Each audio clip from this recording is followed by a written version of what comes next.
ಅಭ್ಯಾಸ ಪ್ರಶ್ನೋತ್ತರಗಳ ಎರಡನೇ ಭಾಗದ ವಿಡಿಯೋಗೆ ಸ್ವಾಗತ.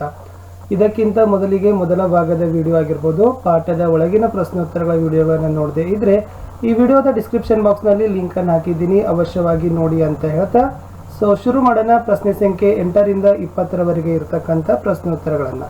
ಪ್ರಶ್ನೆ 8 ಇತ್ತು, ಈ ಕೆಳಗಿನ ಇವುಗಳಿಗೆ ಸರಿದೂಗಿಸಿರ್ತಕ್ಕಂಥ ರಾಸಾಯನಿಕ ಸಮೀಕರಣವನ್ನು ಬರೀಬೇಕಾಗಿತ್ತು ಮತ್ತು ಅದರ ಕ್ರಿಯೆಯ ವಿಧವನ್ನು ತಾವು ಗುರುತಿಸಬೇಕಿತ್ತು.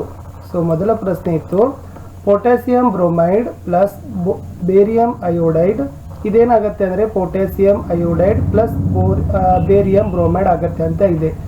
ಇದರ ಸಮೀಕರಣ ಬಂದುಬಿಟ್ಟು 2KBrAq plus BaI2AQ 2KiAq BaBr2AQ ಅಂತಕ್ಕಂಥದ್ದು ಸರಿಯಾದ ಉತ್ತರ.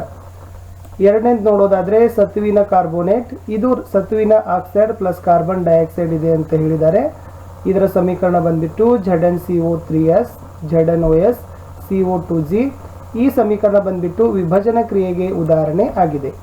ಇನ್ನು ಮೂರನೇದು ಬಂದ್ಬಿಟ್ಟು ನೋಡೋದಾದರೆ hydrogen plus chlorine is equal to hydrogen chloride plus hydrogen ಅಂತ ಇದೆ. ಇದರ ಬಂದ್ಬಿಟ್ಟು ಉತ್ತರ ಬಂದ್ಬಿಟ್ಟು H2 plus Cl2 plus 2HCl plus H ಅಂತ ಬರುತ್ತೆ. ಇದು ಸಂಯೋಗ ಕ್ರಿಯೆಗೆ ಉದಾಹರಣೆ ಆಗಿದೆ. ಇನ್ನು ಕಡೆಯ ಒಂದು ರಾಸಾಯನಿಕ ಸಮೀಕರಣನ ಹೇಳ್ಬಹುದಾದರೆ ಮೆಗ್ನೀಸಿಯಂ ಹೈಡ್ರೋಕ್ಲೋರಿಕ್ ಆಮ್ಲ ಮೆಗ್ನೀಸಿಯಂ ಕ್ಲೋರೈಡ್ ಹೈಡ್ರೋಜನ್ ಅಂತ ಇದೆ. ಇದರ ಸಮೀಕರಣ ಬಂದ್ಬಿಟ್ಟು MgS2HClAq MgCl2AQ S2G ಅಂತಕ್ಕಂಥದ್ದು ಇದು ಸ್ಥಾನ ಪಲ್ಲಟ ಕ್ರಿಯೆಗೆ ಉದಾಹರಣೆ ಆಗಿದೆ.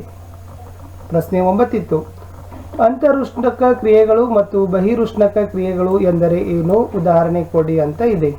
ಇಲ್ಲಿ ಅಂತರುಷ್ಣಕ ಕ್ರಿಯೆಗಳು ಅಂದರೆ ಏನಂತ ಕೊಟ್ಟಿದ್ದಾರೆ ಅಂದರೆ ಸಮೀಕರಣದಲ್ಲಿ ಉತ್ಪನ್ನಗಳೊಂದಿಗೆ ಉಷ್ಣವನ್ನು ಪಡೆದುಕೊಳ್ಳತಕ್ಕಂಥ ಕ್ರಿಯೆಯನ್ನು ಅಂತರುಷ್ಣಕ ಕ್ರಿಯೆ ಅಂತ ಕರಿತೀವಿ. ಉದಾಹರಣೆಗೆ CO3ಗೆ ಉಷ್ಣ ಕೊಟ್ಟರೆ ಅದು CaO ಪ್ಲಸ್ CO2 ಏನಾಗ್ತದಪ್ಪ ಅಂದ್ರೆ ಉತ್ಪನ್ನ ಬಿಡುಗಡೆ ಮಾಡ್ತದೆ. ಇನ್ನು ಬಹಿರುಷ್ಣಕ ಕ್ರಿಯೆಗಳು ಅಂದರೆ ಏನು ಹೇಳ್ಬೋದು ಅಂದರೆ ಈ ಸಮೀಕರಣದಲ್ಲಿ ಉತ್ಪನ್ನಗಳೊಂದಿಗೆ ಉಷ್ಣ ಬಿಡುಗಡೆ ಆಗ್ತಕ್ಕಂಥ ಕ್ರಿಯೆಗಳನ್ನು ಬಹಿರುಷ್ಣಕ ಕ್ರಿಯೆ ಅಂತ ಕರಿತೀವಿ. ಉಷ್ಣ ಪಡೆದುಕೊಳ್ಳುವುದು ಅಂತರುಷ್ಣಕ ಕ್ರಿಯೆ ಆದರೆ ಉಷ್ಣ ಬಿಡುಗಡೆಯಾಗುವುದು ಬಹಿರುಷ್ಣಕ ಕ್ರಿಯೆ. ಬಹಿರ್ ಅಂದರೆ ಹೊರಗಡೆ, ಅಂತರ್ ಅಂದರೆ ಒಳಗಡೆ.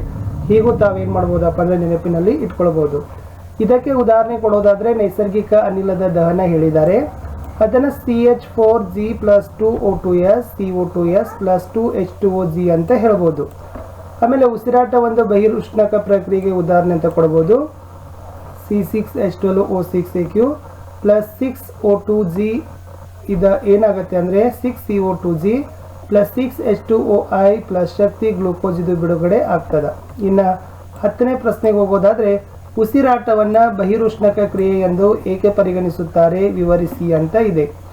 ಈ ಪ್ರಶ್ನೆಗೆ ಉತ್ತರ ನೋಡೋದಾದರೆ ಉಸಿರಾಟ ಕ್ರಿಯೆಯಲ್ಲಿ ಆಕ್ಸಿಜನ್ ಬಳಸಿಕೊಳ್ಳಲಾಗ್ತದೆ ಮತ್ತು ಆಹಾರವನ್ನು ಸರಳ ವಸ್ತುವಾಗಿ ವಿಭಜನೆ ಮಾಡಲಾಗ್ತದೆ. ಈ ಕ್ರಿಯೆಯಲ್ಲಿ ಶಕ್ತಿ ಬಿಡುಗಡೆ ಆಗ್ತದೆ.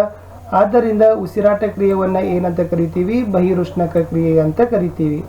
ಇದನ್ನೇ ಒಂದು ಸಮೀಕರಣದಲ್ಲಿ ಹೇಳಿದ್ದಾರೆ.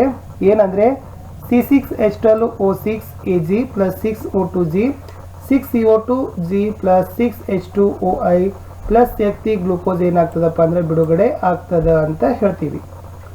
ಪ್ರಶ್ನೆ 11, ವಿಭಜನೆ ಕ್ರಿಯೆಗಳು ಸಂಯೋಗ ಕ್ರಿಯೆಗಳಿಗೆ ವಿರುದ್ಧವಾಗಿದೆ ಎನ್ನುತ್ತಾರೆ, ಏಕೆ ಅಂತ ಕೇಳಿದ್ದಾರೆ. ಅದಕ್ಕೆ ಸಮೀಕರಣ ಸಹಿತ ಬರೆಯಿರಿ ಅಂತ ಹೇಳಿದ್ದಾರೆ. ನಾವೇನು ಹೇಳ್ಬೋದು ಅಂತಂದರೆ ವಿಭಜನೆ ಕ್ರಿಯೆಯಲ್ಲಿ ಒಂದು ಪ್ರತಿವರ್ತಕ ಸರಳ ಉತ್ಪನ್ನಗಳಾಗಿ ವಿಭಜನೆ ಆಗ್ತಕ್ಕಂಥ ಕ್ರಿಯೆಯನ್ನು ವಿಭಜನೆ ಕ್ರಿಯೆ ಅಂತ ಕರಿತೀವಿ. ಇದರದ ಒಂದು ಸಮೀಕರಣ ಹೇಳೋದಾದರೆ CaCO3ಗೆ ಉಷ್ಣ ಕೊಟ್ಟರೆ CaO ಪ್ಲಸ್ CO2 ಆಗ್ತದೆ.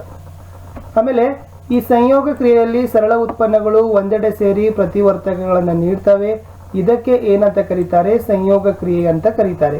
ಇದನ್ನು CaO ಪ್ಲಸ್ CO2 ಇದು CaCO3 ಆಗ್ತದೆ, ಅದು ವಿಭಜನೆ ಆಗ್ತದೆ, ಇದು ಸಂಯೋಗ ಆಗ್ತದೆ.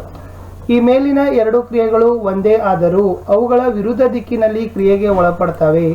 ಆದ್ದರಿಂದ ಈ ಎರಡೂ ಕ್ರಿಯೆಗಳು ಏನಾಗ್ತಾವಪ್ಪ ಅಂದ್ರೆ ವಿರುದ್ಧವಾಗಿ ಇದೆ ಅಂತ ಕರೀತಾರೆ. CaCO3 CaO ಪ್ಲಸ್ CO2 ಅಂತಕ್ಕಂಥದ್ದು ಈ ಸಮೀಕರಣ ಇತ್ತು. ಇನ್ನು ಪ್ರಶ್ನೆ ಸಂಖ್ಯೆ 12ಕ್ಕೆ ಹೋಗೋಣ.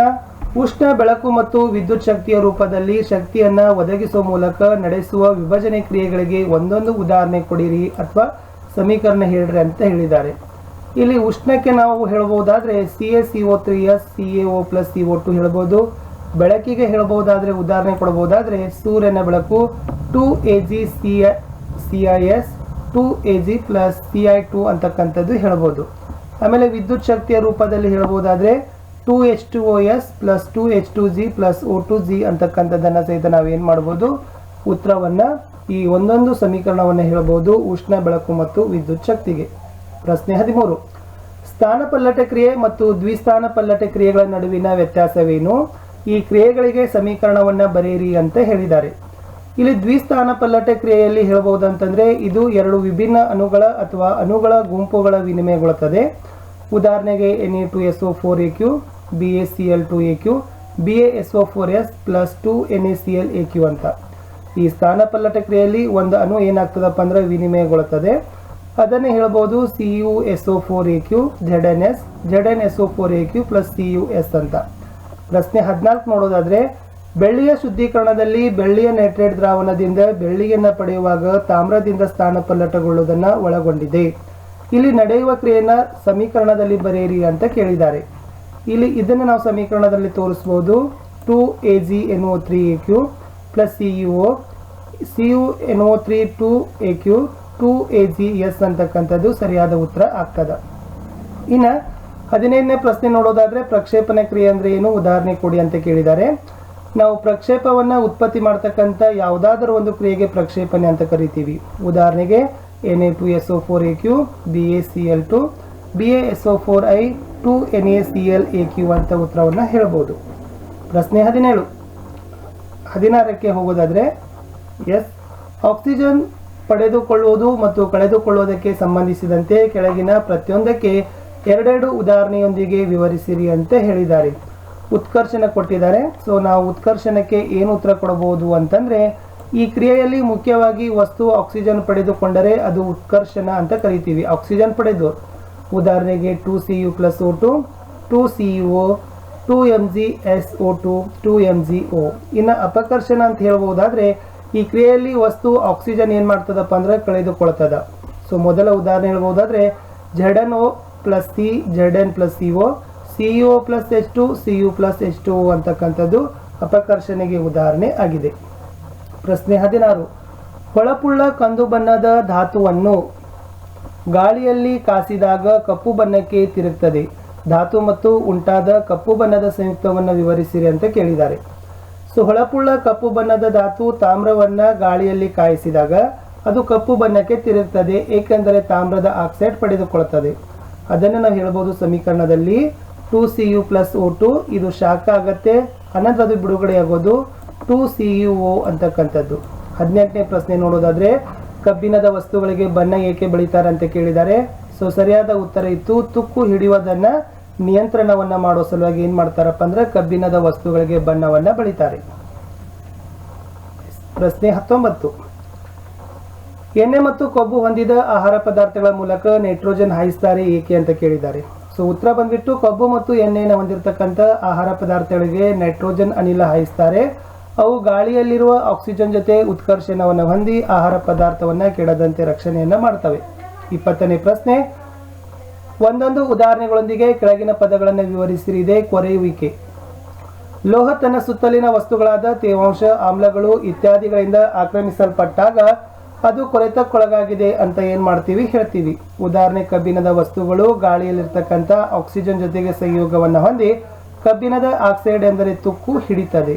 ಇನ್ನ ಕುಮುಟುವಿಕೆ ಅಂತ ಒಂದು ಬರುತ್ತೆ. ಕೊಬ್ಬು ಮತ್ತು ಎಣ್ಣೆ ಪದಾರ್ಥಗಳು ಉತ್ಕರ್ಷಣಗೊಂಡಾಗ ಅವು ಕುಮುಟ್ತವೆ, ಅಂದರೆ ಅವುಗಳ ವಾಸನೆ ಮತ್ತು ರುಚಿ ಬದಲಾಗ್ತದೆ. ಇದನ್ನೇ ಕುಮುಟುವಿಕೆ ಅಂತ ಕರಿತೀವಿ. ಉದಾಹರಣೆಗೆ ನಾವು ಬೆಣ್ಣೆಯನ್ನ ಬಹಳಷ್ಟು ದಿನಗಳ ಕಾಲ ಸಂರಕ್ಷಿಸಿಟ್ಟಿದಾಗ ಅದರ ರುಚಿ ಮತ್ತು ವಾಸನೆ ಬದಲಾಗ್ತದೆ.